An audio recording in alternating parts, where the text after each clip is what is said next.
The sanctuary looks so beautiful as well. I love the floral arrangement that have been made here. Just the colors are just so gorgeous, spring colors. I'd like to invite you now to take your Bibles and turn with me to the Gospel of John. The Gospel of John, the 20th chapter.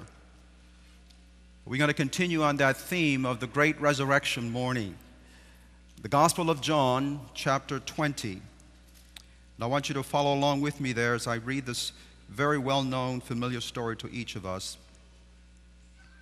Early on the first day of the week, while it was still dark, Mary Magdalene went to the tomb and saw that the stone had been removed from the entrance.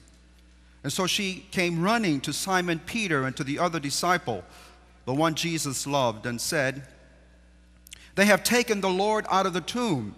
We do not know where they have put him." So Peter and the other disciple started for the tomb. Both were running, but the other disciple outran Peter and reached the tomb first.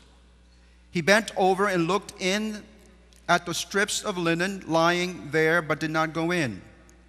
And then Simon Peter, who was behind him, arrived and went into the tomb. He saw the strips of linen lying there, as well as the burial cloth that had been around Jesus' head. The cloth was folded up by itself, separate from the linen. Finally, the other disciple, who had reached the tomb first, also went inside. He saw and believed. They still did not understand from the scripture that Jesus had to rise from the dead. And then the disciples went back to their homes. But Mary stood outside the tomb, crying. As she wept, she bent over to look into the tomb and saw two angels in white seated where Jesus' body had been, one at the head and the other at the foot. They asked her, "Woman, why are you crying?" "They have taken my Lord away," she said. "I don't know where they have put him." At this, she turned around and saw Jesus standing there, but she did not realize that it was Jesus. "Woman," he said, "why are you crying? Who is it that you're looking for?" Thinking that he was the gardener, she said, "Sir, if you have carried him away, tell me where you have put him, and I will get him." Jesus said to her, "Mary." She turned towards him and cried out in Aramaic, "Rabboni," which means teacher. And Jesus said, Do not hold on to me, for I have not yet returned to the Father. Go instead to my brothers and tell them, I am returning to my Father and your Father, to my God and your God." Mary Magdalene went to the disciples with the news, "I have seen the Lord." And she told them what he had said, that he had said all these things to her. Wow. I have seen the Lord. You know, my friends, there are many sermons and many books that have been written on the 7 last words of Christ on the cross. The 7 last words of Christ on the cross. This morning I want us to focus, however, our attention on the first 7 words of our risen Lord. The first 7 words of our risen Lord. And as I think about this, I realize that the resurrection of Jesus Christ was the miracle of miracles. Without it, no Savior, nor sure word of God, no salvation, no forgiveness, no hope beyond the grave. I remember the story that once told in the book, in John Mansfield's book, The Trial of Jesus. It's a fiction, obviously, but there's a part in there that really gets to me. There's a section where it shows the Roman centurion who had been commanding at the cross all the soldiers that were there. And it was a brutal day, as you know. And after the work was all done, he goes back to Pilate and he brings to him his report of what had happened that day. And when he had finished giving Pilate the report, Pilate's wife was standing off to the side, and she saw the centurion, and she motioned for him to come over to her. And when he did, she asked him a question. She said, "Please tell me, how did he die?" He told her the story, the brutal, gruesome story. And then she asked a very strange question. She asked, "Do you think that he is dead?" "No, ma'am," answered the centurion, "I don't." "Then where is he?" To which the Roman centurion replied, "Let loose in the world, ma'am, where no one can stop his truth." That really said something to me. The resurrection is an indisputable fact, an irresistible force. And so let us look, if you will, this morning or this afternoon at the 7 first words of our risen Lord spoken when he first came out of the tomb and shortly thereafter. I call them the 7 spoken words of the Lord, but they're really 7 statements, aren't they? Really 7 statements. So I'd like you to keep your Bibles open, if you would, and look with me at these 7 statements. The first one, the first statement, or the first word, Jesus says, "Woman, why are you crying?" Verse 15. Why are you crying? The first word of Christ after the resurrection is to a woman in the garden, and she is crying. Think of the tears that have been shed through the years because of horrible things that have happened to loved ones and to friends. And as I was thinking about this, I realized, my friends, that tears would never have been a part of life if there had never been sin. But there has been sin, and so there have been tears, many, many, many tears. In fact, the Bible says that Jesus himself wept. The very shortest passage in all of the Bible. And so Jesus asks her, "Woman, why are you crying?" He did not take away the tears, but he was there as an answer to the tears. He will not take away your tears yet, but he is the answer to the reason for your tears. And I know that many of us cry for many different things, and I'm just so glad this morning as we celebrate the resurrection of Christ that I'm reminded of those words in the very last book of the Bible, in the book of Revelation, where it is said there, John the Revelator recorded these words, and he says, "And God shall wipe away all tears from their eyes." All tears from their eyes. And so Mary stood there weeping. She did not recognize her Lord. And as I think about it, it probably was because she was not looking for him. I mean, she wasn't looking for Jesus. He's dead as far as she's concerned. But perhaps as I think about that, perhaps it was also because of the tears that she did not see him, did not recognize him. You see, friend of mine, we all know that tears and grief can blind us to the reality that is all around us. Tears and grief will blind you so often to all that's around you. Jesus was standing just a few feet away from Mary, and she could not see him. It's a powerful story there, a powerful message. The second statement that Jesus made, or the second word he made after the resurrection, is found in there in verse 16. One word, Mary. I love that word, Mary. Jesus calls Mary by her name. Jesus knows his disciples individually. He knew the people in the resurrection, and so will we. We will know each other in heaven. The sound of her name clears the mist in her eyes, and in that split second, life changes for Mary. Sorrow is turned to joy. And Jesus has said once to her, she remembers that Jesus once said to her, not to her, to all the disciples, "My sheep hear my voice. I call my sheep by name, and when I call them, they follow me because they know my voice."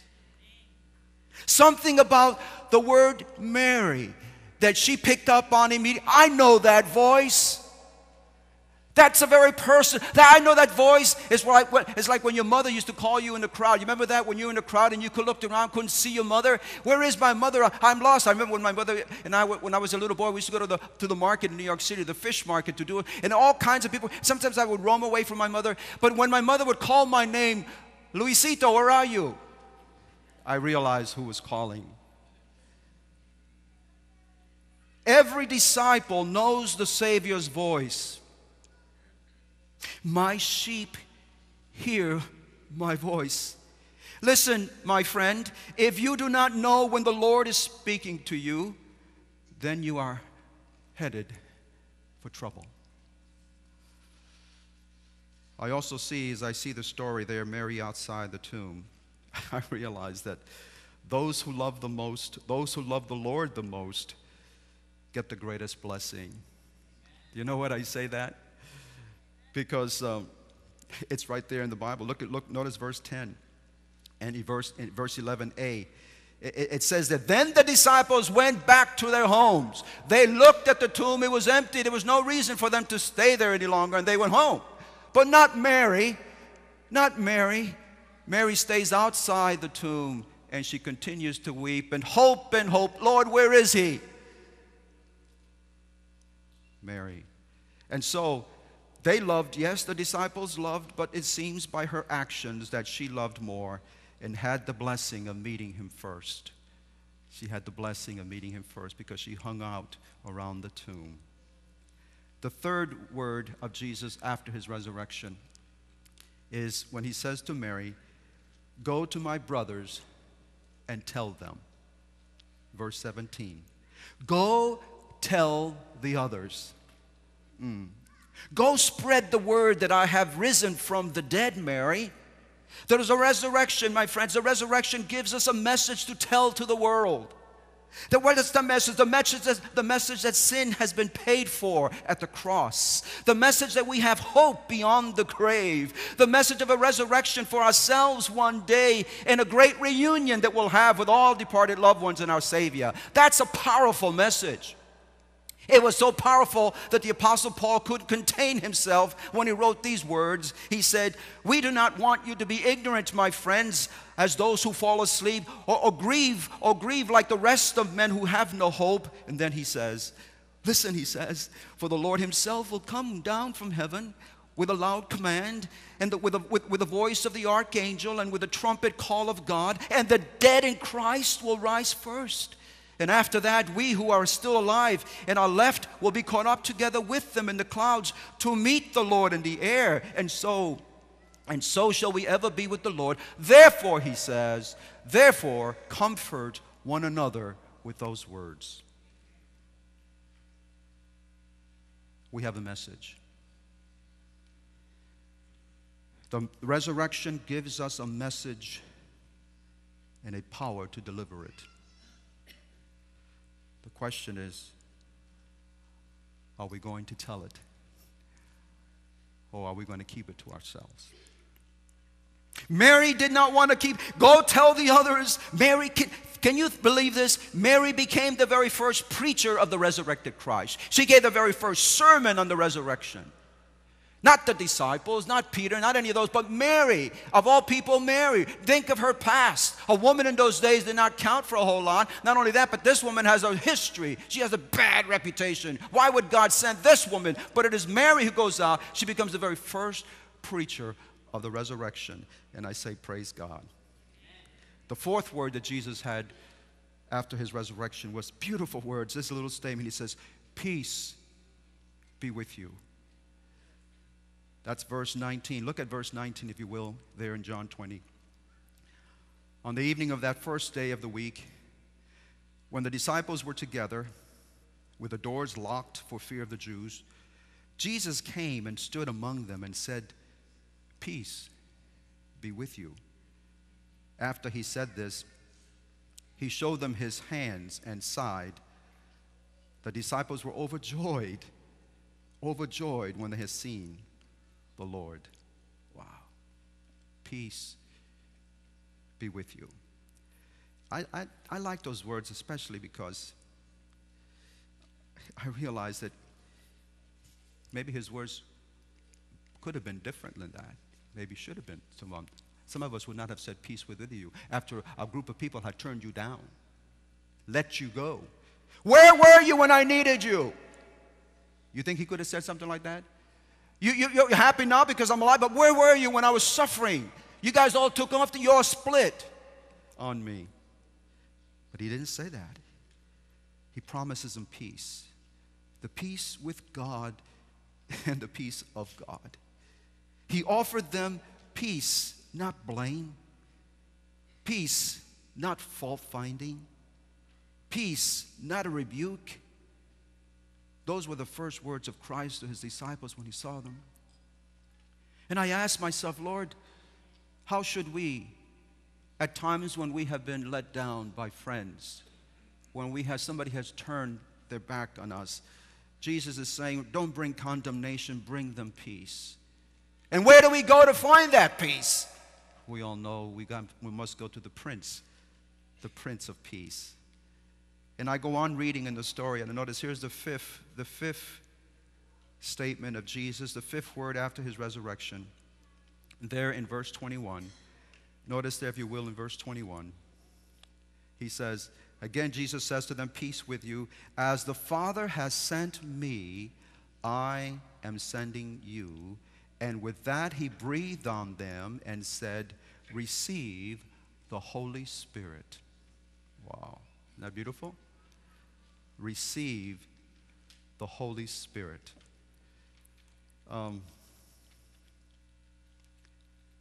What do I say? What do I mean here? What is he saying here to us? Receive the Holy Spirit. Christ here is the call to service and the power to serve. You see, there is a job to be done for the Lord, and that is the reason we're still here. We are powerless without him. He puts his power inside of us through the person of the Holy Spirit. And as I hear those words, I realize that the cross gives us the message. The resurrection gives us the power. And I hear him saying to you and to them as well, as the Father has sent me, so am I sending you.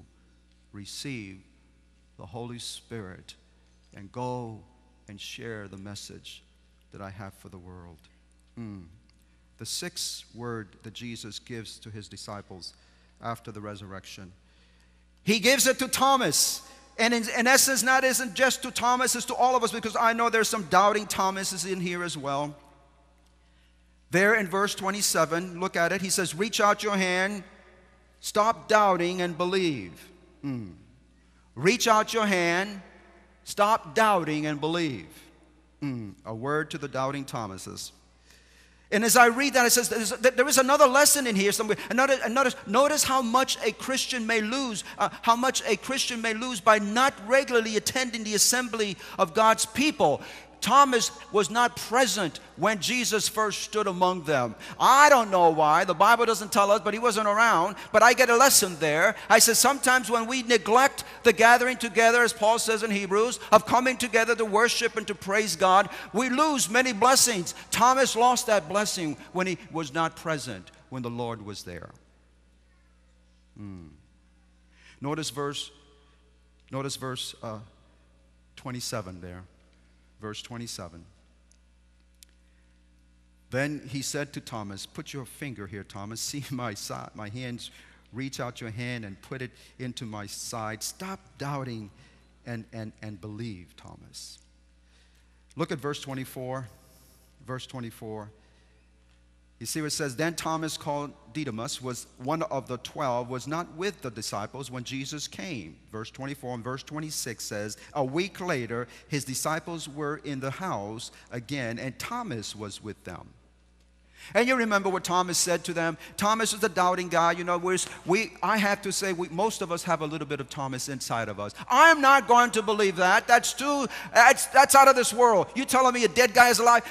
I'm not going to believe until I can see him myself. I'm not going to believe until I can see the wounds in his hands and I can actually put my fingers into them. Can you imagine that? I'm not going to believe any of that stuff. But Thomas, Thomas, we saw him. We all saw him. A week later, Jesus shows up again. And as it says, Thomas was there then. Thomas, reach out your hand. Thomas, stop doubting and believe. Stop doubting and believe. And this brings me to the seventh word that Jesus gave after the resurrection. Blessed are those who have not seen and yet have believed. Verse 29. Look at it there, verse 29, if you will. Verse 29. Then Jesus told him, because you have seen me, Thomas, you have believed. Blessed are those who have not seen and yet have believed. You know, that's the word for us today. That's the word for us today. He is speaking of us. We have not seen the risen Lord. I don't know anybody in this room who has seen the risen Lord physically. Yet we still believe. Paul says it this way. Paul says we will live by faith and not by sight. Paul also says the righteous will live by faith. So it is by faith that we have accepted all this beautiful story. How do I know that Christ is risen, you ask? What proof have I to give? Oh, my friends, Christ is risen. He is because He has rescued me from death. He has rescued me from the jaws of sin. He has brought me into new life. That's why I believe that Christ has risen. I believe that, and you have the same story as well. How do I know? How do I know? He left the tomb that morning so long ago because I have met Him in His Word. Have you? I have met Him in prayer. Have you? I have met Him through those who love Him. And I have met Him through those who love me as well. And because of that, I have new life in me. There's a joy in me that I'd never had before. And I speak for you as well. Wow. You see, my friends, Christ's work in me and Christ's work for me is guarantee of life forevermore. Don't let anybody kid you. And I asked the question, how do I know? Please tell me, Pastor, how do I know that Christ still lives? I don't know. But I tell you one thing, I think the hymn writer had it right when he wrote these words. I serve a risen Savior. He's in the world today. I know that He is living, whatever man may say. I see His hand of mercy. I hear His voice of cheer. And just the time I need Him, He's always near. He lives. He lives, I tell you. Christ Jesus lives today. You see, He walks with me and He talks with me along the narrow way. He lives, I say. He lives. Salvation to impart. You ask me how I know He lives. Tell it with me. He lives within my heart. Praise God.